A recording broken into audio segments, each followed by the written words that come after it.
Bună ziua! Bine v-am regăsit! Astăzi vom pregăti ciorbă de dovlecei.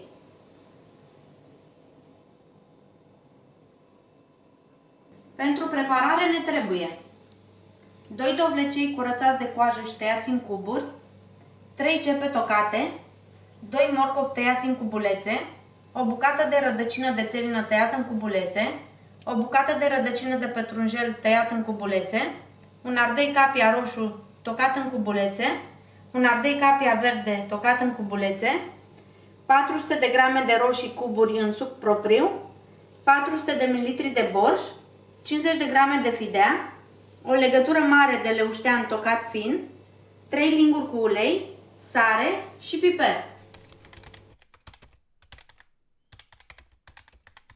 Punem la încins uleiul într-o oală.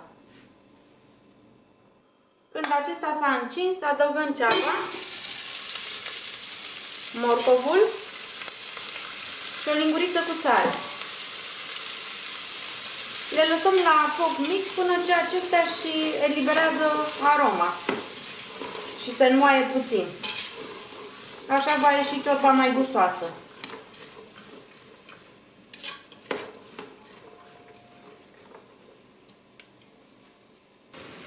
Cât timp legumele sunt la călit, amestecăm periodic.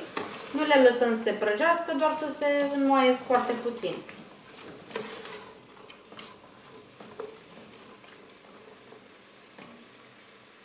După 2-3 minute, adăugăm peste ele 2 litri și jumătate cu apă. Apoi adăugăm rădăcina de pătrunjel și de țelină.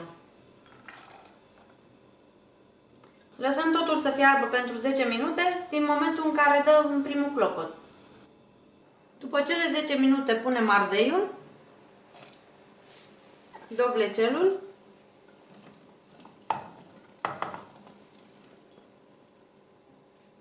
puțin piper proaspăt măcinat,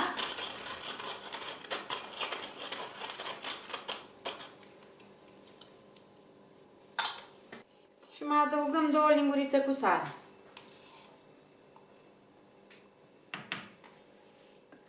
Amestecăm și lăsăm să fiarbă pentru 15-20 de minute. După 20 de minute punem și roșiile în suc propriu. Amestecăm și mai lăsăm la fier 10 minute. După cele 10 minute adăugăm și borșul și îl lăsăm să dea în clocot. După ce a dat în clocot, adăugăm fideaua,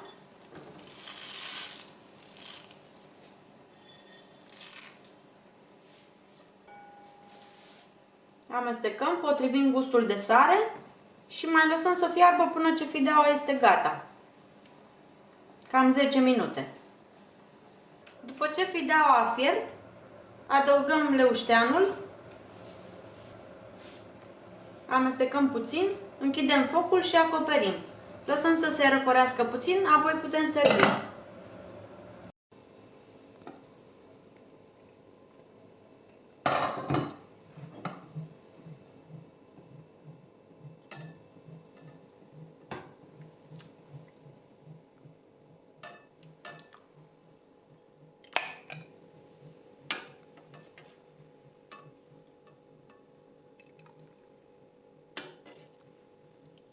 Pentru mai multe rețete delicioase și sfaturi culinare, ne vedem curând! Vă doresc o zi plină de gust și bucurii culinare!